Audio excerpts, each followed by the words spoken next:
organizei em dois temas, né? Um tema que é pensar os efeitos da pandemia na subjetividade, na vida psíquica das pessoas, e uma segunda parte se centrando no trabalho do psicanalista, as questões éticas e técnicas que, como a Grace me passou, que seria uma preocupação, né, de poder trazer para o debate, né? E aí eu quero centrar um pouco sobre a discussão do setting psicanalítico, alguns elementos para a gente pensar o setting psicanalítico, né? Bem, sobre os efeitos da pandemia, né? Eu acho que o primeiro ponto é a gente pensar que estamos vivendo uma grande crise, né? E, ao mesmo tempo, um grande laboratório psicossocial, digamos assim, né? E alguns efeitos que a gente observa nessas situações. O primeiro efeito que me chamou a atenção esses dias é que eu estou chamando de efeito catalisador, né? Coisas que foram aceleradas, catalisadas nesse momento de crise da pandemia. Por exemplo, dores, angústias, conflitos, né? Vamos dizer assim, sujeira debaixo do tapete que aparece com muita intensidade. Um exemplo bem simples são as questões relacionais, por exemplo, situações de casal ou de família, conflitos de casal, pessoas que buscam análise em função de conflitos de casal e que agora estão tendo que conviver 24 horas por dia, e esses conflitos são muito agudizados, se tornam objeto agudo do trabalho analítico, né?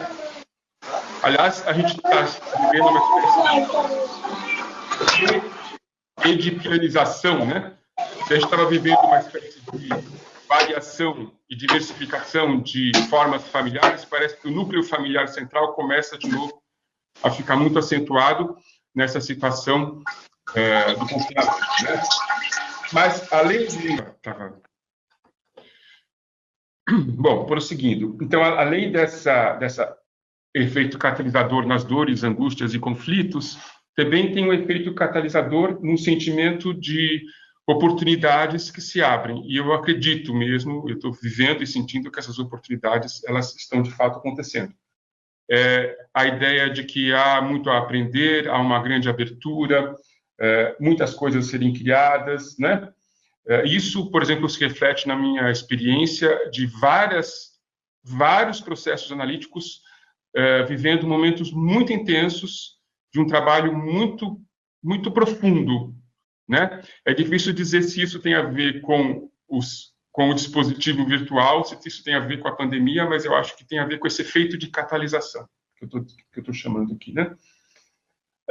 E nesse efeito de catalisação, um outro aspecto é a rapidez e como se dão processos de transformação, né? Então, aquilo que num certo momento inicial era um golpe, era uma ruptura, alguma coisa que nos colocava um pouco além do princípio do prazer, né? Algumas pessoas viveram nos primeiros dias, estou lembrando de uma paciente, né?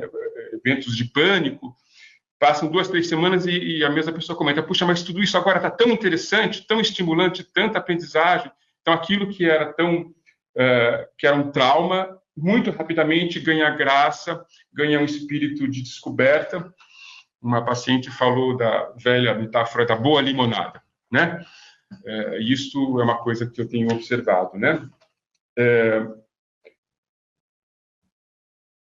Ao lado da questão desse efeito de catalisação, tem um tema que é muito importante para nós da psicanálise para considerar, que é a questão dos actings, do acting out, né? Dos actings que são, de alguma maneira, estimulados ou facilitados nesse momento, né? É muito importante e é muito difícil a gente distinguir o que seria uma ação específica, articulada e necessária do processo secundário, como dizia o Freud, né? Ou seja, uma ação que vem a partir de um processo de pensamento e, às vezes, ela tem que ser muito rápida, ela tem que ser muito emergencial. Por exemplo, a ação coletiva que estamos vivendo na necessidade do isolamento social. Isso foi uma ação muito rápida, muito imediata e que grande parte das pessoas acreditam que era uma ação necessária e articulada. Isso é diferente do acting out, enquanto uma ação de descarga impensada de uma angústia ou de uma tensão que não é suportada, né? E as duas coisas, elas se misturam com uma facilidade incrível. A gente sabe como a realidade material sempre é o suporte para a realidade psíquica se apoiar, né? A gente lida com uma moeda neurótica, a gente nunca deve esquecer isso. Então, muitas ações feitas pelos pacientes e feitas pelas pessoas nesse momento, elas têm muito mais uma característica de um acting out do que uma ação efetiva reflexiva. E o nosso trabalho analítico, nesse momento, acho que é muito importante para poder, o tempo todo, investir nesse cuidado, tanto no nosso trabalho com os pacientes, como naquilo que a gente faz conosco mesmo e aquilo que a gente observa na vida social, né? Outro aspecto que eu queria trazer para vocês sobre esses efeitos é uma espécie de que eu estou chamando de um estado de suspensão, né? Que a situação do isolamento social produz, onde uma série de ações e atividades são colocadas em suspenso e a gente fica numa espécie de estado de suspensão que é muito propício, poderia ser muito propício para aquilo que a gente chama de parar para pensar. Desde as questões mais óbvias, que podem parecer um pouco banais, eu não acho nada banais, por exemplo, o que é a vida, quais são os valores da vida, que é uma forma boa e rica de cuidar e de fazer com a própria vida, quais são os projetos, etc., né? Mas também é claro que essa suspensão ela pode produzir uma espécie de espaço de protegido de se esconder, né? Essa situação de suspensão eu comparo um pouco com o estado do sono, do adormecimento. O Freud mesmo descrevia, né, que para poder a gente sonhar a gente precisa dormir e para poder dormir a gente precisa ter uma suspensão da motilidade. É uma espécie de estado de hibernação que a gente vive nesse momento, né? De suspensão e mobilidade. Bom, aliás, nesse é um bom momento para a gente ler livros, ver filmes, todo mundo sabe disso. Eu, por exemplo, acabei de ler O Enclausurado, do Ian McEwan, eu acho muito adequado para essa situação. E revi também o maravilhoso Janela Indiscreta, que é ótimo, tem também janelas com muitas visões, que é muito genial para esse momento. Ou mesmo O Farol, recente, que pega o lado mais sombrio dessas situações de isolamento, né? Bem, eu acho que nessa situação de sono que eu estou chamando, a gente pode ter desde fenômenos como uma espécie de um sono branco, que é um vazio, um buraco, né, onde a gente tem angústias de morte, angústias de vazio, angústias muito primitivas que tomam conta do sujeito, quanto a gente pode ter situações de pesadelo, onde essas angústias são figuradas em vivências oníricas, né, perturbadoras, e que assaltam, que assustam, quanto a gente pode ter sonhos, que são um trabalho de simbolização e de elaboração dessa experiência toda. Então, é uma espécie de série que eu estou propondo, o sono branco, os pesadelos e os sonhos de elaboração, que são possíveis de acontecer nesse estado de suspensão, né? Quando esse sono branco predomina, é uma espécie de colapso do sonhar, né, como eu gosto de pensar. Tem alguns outros efeitos que talvez a gente possa voltar no debate por uma questão de tempo, porque eu quero agora me sentar um pouco na questão do setting, mas um efeito que tem me chamado muita atenção é a questão da culpabilidade, como tem surgido a culpabilidade, o sentimento de culpa, né? Porque, por um lado, a gente tem possibilidade de proteção e de construção de uma espécie de gaiola de ouro, de lugar que a gente fica isolado, com a ilusão da invulnerabilidade, né? E a nossa enorme desigualdade que a gente vive no nosso país, ela tem sido muito acentuada em vários aspectos, né? Sociais, econômicos, em relação à vulnerabilidade. Nós temos uma enorme desigualdade em termos de vulnerabilidade. As pessoas estão se reconhecendo quando estão numa situação privilegiada de proteção. E isso tem gerado um aumento de sentimento de culpa. Esse sentimento de culpa, eu vejo que tem dois caminhos possíveis. Um é acentuar uma espécie de entrincheiramento, é um cinismo que se acentua para algumas pessoas, por um lado, e para outras pessoas, o desenvolvimento de um trabalho de reparação, eu diria, né, de um sentimento de identificação com esse estado de vulnerabilidade do humano, né, e um engajamento em projetos, em trabalhos que buscam uma espécie de redistribuição desse estado de vulnerabilidade. Tem projetos, por exemplo, da nossa área de atendimento oferecido a profissionais da saúde, eu tenho visto pacientes também envolvidos em projetos que têm a ver com esse trabalho de reparação, né? E uma outra dimensão ainda só mencionando de efeito da pandemia que eu tenho observado, como as pessoas lidam com projetos, né? Todos os projetos construídos, as agendas, tudo que está marcado para o ano todo, para a semana seguinte, tudo isso foi desfeito. E as pessoas, ao mesmo tempo, apesar de viverem um momento de caos e de angústia com isso, foram refazendo projetos, e projetos, às vezes, com curto prazo. Poucos esses dias, uma paciente falava, bom, agora, para o mês, eu só vejo para o mês de maio tal coisa, tal coisa, tal coisa, tal coisa, e ela fala, estou satisfeita de construir um projeto para o mês de maio. Né? Quando todas as outras coisas tinham... Então, essa relação com desfazer e refazer projetos é um trabalho contínuo com a transitoriedade, como dizia o Freud, né, da vida, que a gente está muito mais em contato nesse momento, né? Bom, e nós, psicanalistas, e o nosso trabalho, o nosso ofício, que eu acho que são das questões, né, do debate de hoje, o que fazemos, como lidamos com isso, né, tudo. E aí eu queria trazer para vocês uma conversa, né, importante, que eu acho, sobre o que é o setting psicanalítico, para a gente poder pensar o que está acontecendo conosco, né, e com o nosso fazer, né? A história nós temos uma história do setting psicanalítico que é uma história de transformações. O setting foi criado por Freud inicialmente com um certo formato, foi se transformando com os acontecimentos da história da psicanálise. O atendimento de crianças, o atendimento de famílias, o trabalho com grupos, o trabalho em instituições, o trabalho na rua, com os acompanhantes terapêuticos, né? As mudanças da cultura, o homem moderno, o homem pós-moderno. Todos esses eventos foram transformando o setting, o trabalho do psicanalista, né? E nós temos mais um momento onde se coloca esse mesmo desafio de transformação com essa questão do atendimento virtual, né? Eu vou trazer 3 pequenas vinhetas para a gente pensar juntos essa questão, né? E depois alguns aspectos aí, mais lembrando, conceituais de como pensar o setting, né? Um primeiro exemplo, logo uma primeira sessão de uma paciente, quando passamos do atendimento presencial para o atendimento virtual. Essa paciente, ela estava no dormitório dela e ela fez, a primeira sessão foi em áudio, por escolha da paciente, sem vídeo, e ela ficou um bom tempo, os primeiros momentos, os primeiros minutos da sessão, me descrevendo o quarto dela em detalhes. Ela fez um giro de 360 graus, bem detalhado. É muito interessante porque, ao invés de me mostrar o quarto através da câmera, ela me fez uma descrição, ela transformou a imagem, as imagens em palavras. Esse foi o início da primeira sessão dela, né? Me descrevendo e me transmitindo através da palavra uma imagem do que é o setting onde ela estava se instalando naquele momento, né, para a sessão dela.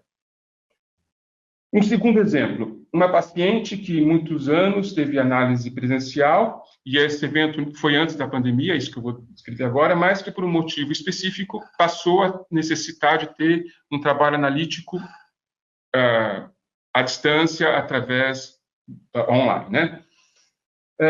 Houve uma série de sonhos que essa paciente teve e relatou nas primeiras sessões dessa segunda etapa da análise, que foi online, que a gente poderia chamar de sonho de transferência, onde apareciam elementos ligados ao espaço da análise.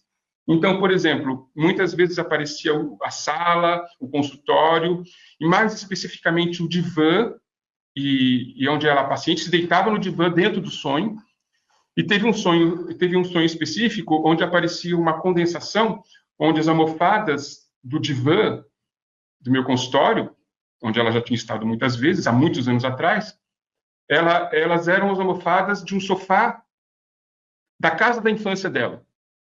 Então, havia uma condensação, e a figura transferencial do analista no sonho, ela estava condensada e sobreposta a figuras familiares dessa paciente.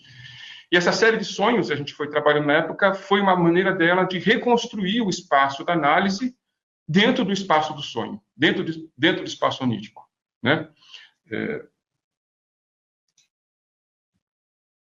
E um terceiro exemplo, eu vou contar um fragmento de um sonho desses dias trazido por um paciente, que é um pesadelo,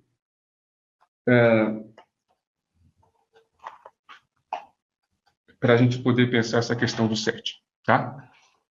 Eu vou contar só o sonho com algumas observações, são fragmentos apenas para a gente poder pensar, né? Nesse sonho, o paciente conta: estou indo para um lugar X, né? Esse lugar X é como um lugar que ele estava indo em função da pandemia. O sonho todo está ligado com o clima da pandemia, onde ele iria se abrigar, ficar com... Diz que muitas pessoas vão para casa de praia, casa de... Enfim, para ficar com a família dele, né? Vocês vejam que aqui tem a busca de um lugar X, eu estou chamando de X, né? Um lugar que a gente poderia dizer que é um lugar para se proteger, para se abrigar, para sobreviver, mas talvez a gente poderia pensar um lugar para viver, e eu vou colocar, para a gente pensar, se também não é um lugar para se analisar, um espaço para análise. Vocês devem ter vivido, né, pacientes que vão procurar um lugar para poder fazer a sua sessão, e não se sentem tranquilos num certo espaço, e tem um paciente que faz dentro do banheiro a sessão, tem gente que faz no carro, e eu ouvi falar de um caso de uma pessoa que faz no canil, canil, porque é lá que ele constituiu o seu set, né? Bem, então, ele está indo para esse lugar, ele está indo com a família, né? Com filhos e esposa, mas estão à distância, é uma espécie de hotel, um alojamento, mas tem muitas pessoas, e o risco ali do contágio é enorme. Então, tem um grande paradoxo, porque eles queriam fugir, se proteger, mas ficaram muito mais expostos, e agora estão presos a essa solução, e parece que as coisas não estão andando bem. Aí diz ele que ele está dormindo em um quarto, tem muitas pessoas, ele acorda muito cedo, e ele vê as pessoas, algumas deitadas, outras sentadas, e ele levanta, vai para um saguão, tenta procurar um outro espaço, e vê uns objetos ali em cima da mesa da esposa, celular, chave, ele pega porque ele acha que alguém pode roubar esses objetos, e tem uma das associações que aparece nesse sonho, que é que ele pensa assim: poxa, foi ela, esposa, né, que me convenceu a vir para esse lugar, culpa dela, fizemos uma grande bobagem, e no próprio sonho, depois na sessão, ele fala: mas foi eu mesmo que aceitei, que topei o convite dela e fui para esse lugar, né? Na segunda parte do sonho, na continuação, ele já é um outro cenário, ele está sozinho numa espécie de um ônibus com várias pessoas, indo para esse lugar X, né? E aí ele passa por uma cidade que ele reconhece tinha ido muito bonita, turística, um centro muito simpático, e ele começa a olhar, mas logo depois o ônibus passa, anda um pouco e ele vê à distância que estão numa enorme favela, um lugar muito precário, né? E aí tem umas crianças no ônibus que comentam: nossa, que país pobre, hein? Que triste, não? E de repente o ônibus tomba, e o motorista diz que não vão poder seguir, vão ter que esperar vir um outro ônibus, algo assim. E aí ele percebe que está numa situação aprisionado, não sabe quando vai sair de lá, a situação está cada vez pior. Bom, aí ele acorda angustiado, e esse é o fim do pesadelo. É claro que todo sonho exige as associações do trabalho analítico, mas eu estou trazendo como figuras para a gente pensar os efeitos da pandemia e a questão do setting do trabalho analítico, né? Bom, o que eu vou propor para vocês agora é o que a gente poderia chamar de uma psicanálise do setting psicanalítico, né? Isso é algo que acho que começou a surgir. Temos dois grandes trabalhos pioneiros importantíssimos, um do Winnicott, outro do Blecher, sobre isso. Depois, uma série de outros analistas vieram a desenvolver essa ideia, pensar essa ideia, né? Mas num trabalho sobre o setting psicanalítico, o Winnicott ele faz uma proposição muito interessante, uma leitura, dizendo que Freud, ao criar o setting da psicanálise, ele, de forma intuitiva, inconsciente, a gente poderia falar que ele, através de uma sabedoria inconsciente, ele criou uma situação de cuidado muito análoga ao cuidado materno, e diz o Winnicott, ele fez isso porque ele teve uma mãe suficientemente boa que o cuidou, que ofereceu essa experiência, que ele pôde utilizar para a construção do setting psicanalítico. Essa observação é importante no sentido de que o setting é algo que foi criado pelo Freud, e constantemente recriado na história da psicanálise. Então, não é algo dado, algo fixo, né? É mais algo que cria, que se recria e se recria, a partir de certos referenciais e certos parâmetros, né? No trabalho do Blecher, que é genial, ele nos fala tantas coisas, mas uma delas é de que é justamente no enquadre que se depositam os aspectos psicóticos da personalidade, numa linguagem neocleiniana, ele utiliza, né? Mas a gente pode dizer que todos os elementos mais primitivos, eles são depositados nesse espaço fixo, nesse espaço que nos dá essa segurança, e que quando se mexe nesse espaço, quando se transforma o setting, são esses bichos primitivos, esses monstros, né, que são postos à solta nesse momento, né? E isso é um ensinamento muito importante, né? Então, seguindo nessa psicanálise do enquadramento psicanético, eu vou propor três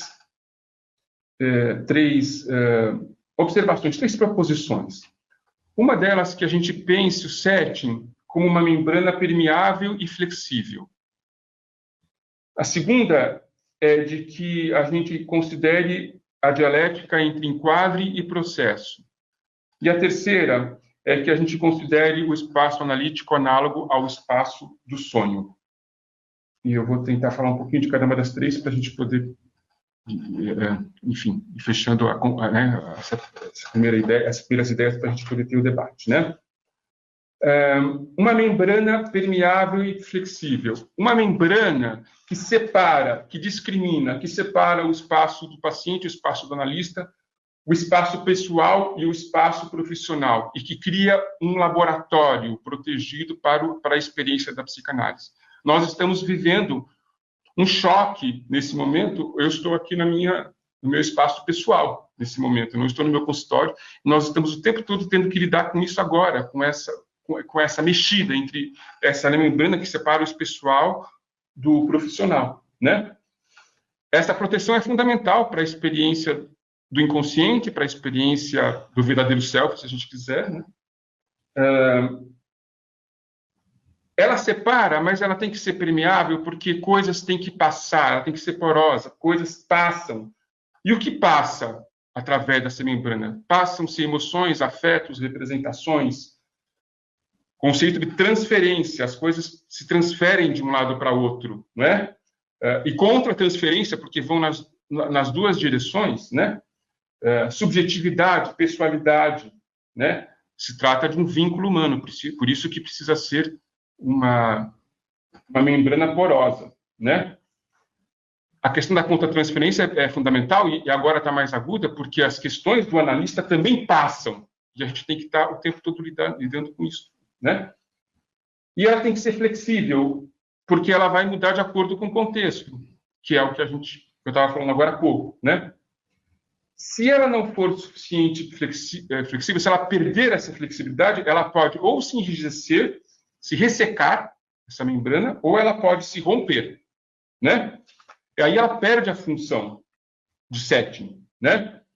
Se ela se rompe, ela implode, explode, né? É como que Jurassic Park, todos os animais ficam à solta, a caixa de Pandora se abre, né?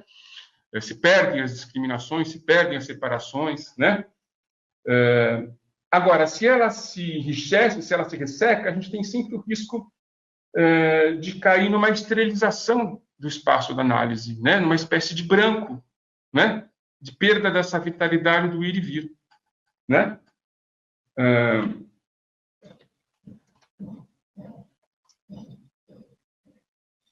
Segundo ponto, a relação entre a dialética entre enquadre e processo. A gente precisa lembrar que o enquadre é um meio para se obter um fim. O fim é a experiência psicanalítica. Então, ele é um meio para se obter o fim, né? Eu gosto muito da imagem da espiral e do quadrado. Eu tomo essa imagem de um livro do Osman Lins, que é a Valovara. Eu trabalho muito isso no outro livro que eu escrevi, depois eu comento ele um pouco, mas no sentido que a espiral representa os movimentos infinitos da experiência subjetiva e o quadrado é a necessidade de a gente colocar paredes, delimitações, estruturas, para que a própria experiência da espiral possa ser contida, né? Continente e contínuo, se a gente quiser, numa linguagem bioniana, né? Se a gente perde essa dimensão da relação entre meios e fins, a gente corre dois riscos. Um risco é a fetichização do enquadre. Ele se torna um fim em si mesmo. Isso, a gente já tem muitos elementos, né, muitas experiências na história da psicanálise dessa fetichização do enquadre, né? E isso pode ser algo que o próprio analista contribui para isso, por defesa, por enriquecimento pessoal, e isso a gente sabe que é uma doença comum da história da psicanálise, né? O outro risco é uma banalização do enquadre, no sentido de que tudo pode, né? Tudo pode, e se dissolve a função de sustentação, né, que o enquadre oferece para a experiência e para o processo analítico.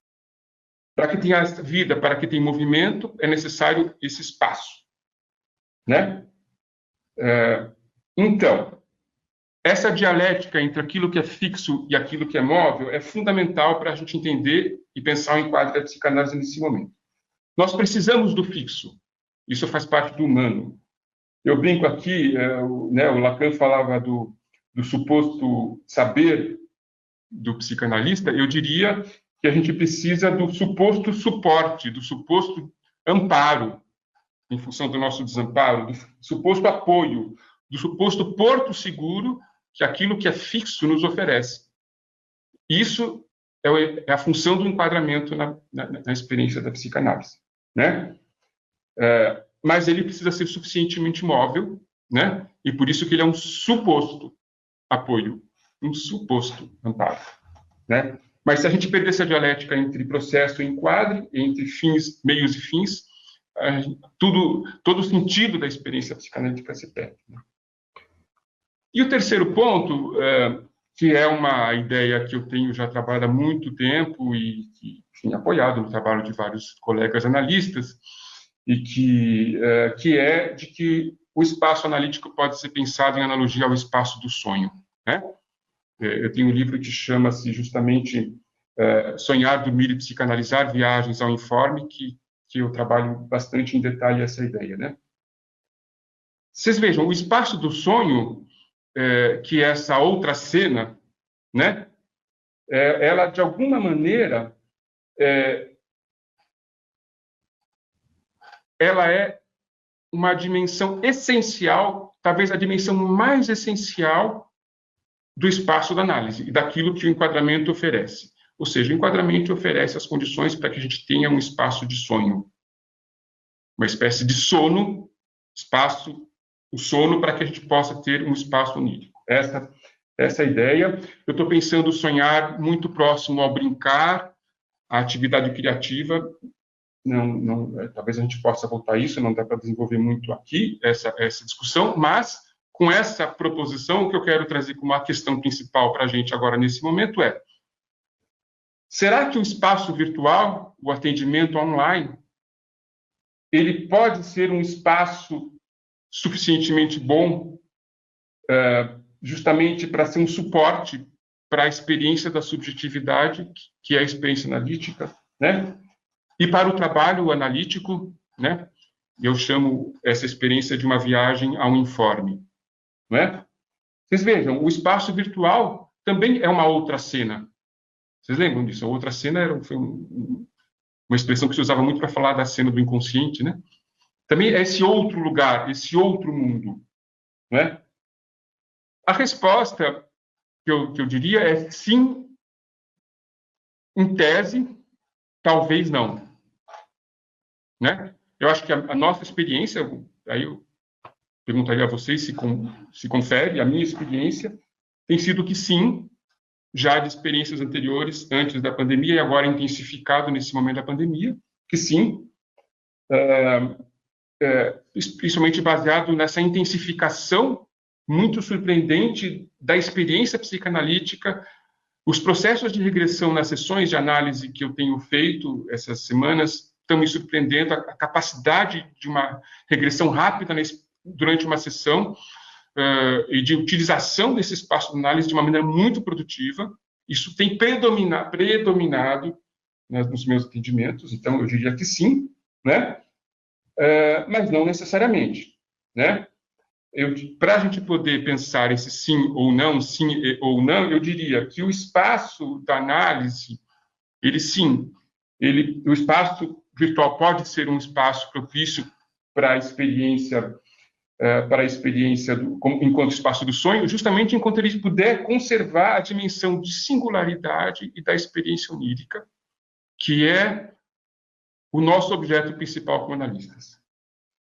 Mas também é esse mesmo espaço virtual que pode se tornar um espaço de alienação, quando ele se torna o espaço do imaginário massificante, né? É uma espécie de grande irmão lá do Orwell, né? Que vai nos dominar e não vai nos controlar inteiro, que está por trás, mexendo os cordõezinhos por trás desse mundo virtual no qual a gente está se encontrando agora. Nós estamos nos encontrando no universo virtual, né? E que pode ser objeto de uma grande massificação, né? Onde se perde justamente a singularidade e a experiência onírica de cada um de nós. Bom, muitas coisas a gente poderia avançar mais, por exemplo, discutir o que seriam espaços oníricos compartilhados ou comuns, como dizia o Caes, né? Mas aí eu vou parar por aqui. Eu só quero fazer algumas últimas observações para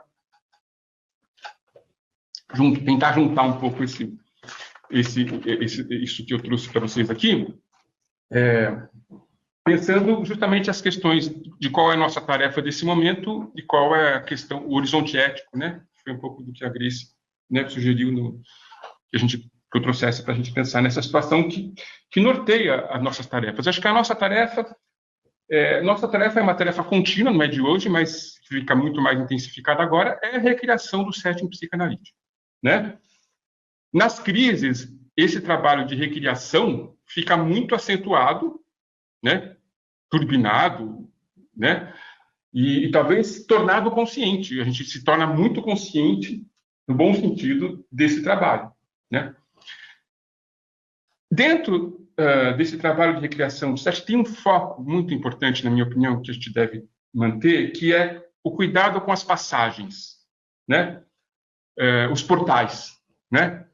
Por exemplo, a passagem, se a gente pensar o espaço onírico como o espaço analítico como o espaço onírico, a gente pode tomar como modelo a passagem do estado de vigília para o estado de adormecimento, né? E vice-versa.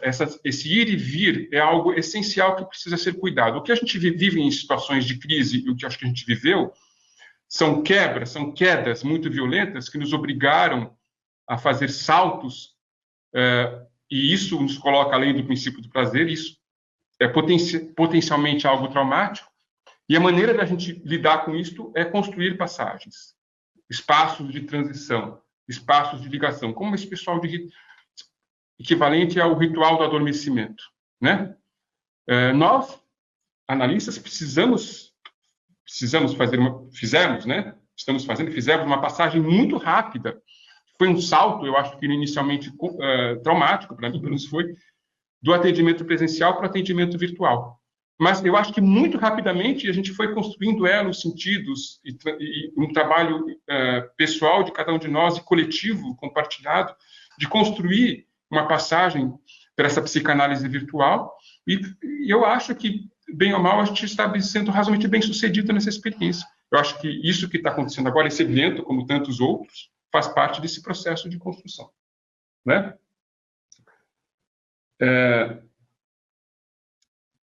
Em relação à questão ética, 3 pontinhos aqui que eu estou propondo para a gente pensar, que nos norteiam, que não são novos, são parte da ética da psicanálise que continuam colocados nesse momento. A ética do cuidado, a ética do viver de modo criativo e a ética da abertura ao não saber, né? Eu acho que a questão do cuidado está mais do que nunca presente nesse momento, o cuidado de si, o cuidado do outro, como necessariamente articulados. Eu lembro que o Bolas dizia que existem sempre 2 pacientes, um paciente que é o paciente que a gente atende e outro paciente que somos nós mesmos, nós temos que cuidar de ambos o tempo todo, né?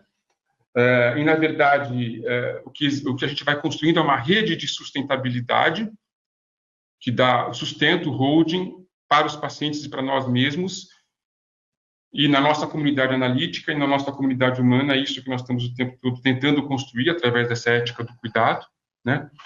Eu recentemente publiquei um artigo que chama A Insustentável Dependência do Ser. É um artigo online disponível na revista Psychoanalysis Today, que procura pensar sobre essa dimensão da rede de sustentabilidade que constitui o ser, né? O ser humano, e a precariedade, o estado de insustentabilidade com o qual a gente tem que o tempo todo conviver, né? Um artigo genial do Winnicott, que ele fala que toda cura é cuidado, acho que é um norte muito interessante para ser retomado, né? O segundo aspecto, a ética do viver de modo criativo, eu não vou nem falar, porque existe um artigo maravilhoso, que é um testamento, uma das últimas conferências do Winnicott, que chama justamente Viver de modo criativo, que pode ser um ponto de partida, enfim, não é domínio do Winnicott a criatividade, nem o viver de modo criativo, mas ele foi um protagonista importante de pensar essas questões, né? E, por fim, essa ética da abertura ao não saber. Bom, nós estamos numa crise de extensão significativa, a gente não sabe essa extensão dessa crise, até onde vai o confinamento, até onde vai o estrago que essa doença vai causar, e, do ponto de vista desse laboratório psicossocial, que mutações vão acontecer? Que mutações vão acontecer no campo da cultura, das subjetividades? Podem ser poucas, podem ser muitas. Que mutações vão acontecer na prática da psicanálise, né? Quando a gente, teoricamente, for voltar, né, para os atendimentos presenciais? Então, o nosso não saber, aí, a nossa ética, e a gente conhece ela já de longe, da psicanálise, ela se torna fundamental nesse momento, né? Eu recentemente terminei uma trilogia do Murakami, eu adoro literatura, que chama-se 1Q84, que é uma referência ao Orwell, né? Onde uma personagem olha para o céu e, de repente, descobre que tem duas luas. E ela fica totalmente desbaratinada porque ela fala, o que está acontecendo? E ela começa a descobrir ou construir a ideia que ela está num outro mundo, né? Não em 1984, mas em 1Q84. E toda a trilogia se passa com esse enredo, né? Mais adiante, num certo momento, quando ela começa a fazer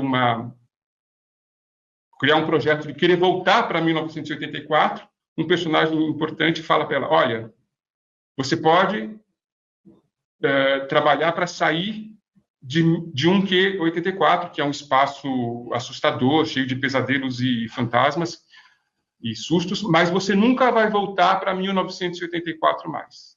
Se você sair deste mundo, você vai para um outro mundo ainda, né? E quando ela vai para esse outro mundo ainda, né? Ela descobre que ela não sabe o que vai ser desse outro mundo ainda. Então, de certa maneira, nós estamos, eventualmente, indo para um outro mundo ainda que a gente não sabe qual é, né?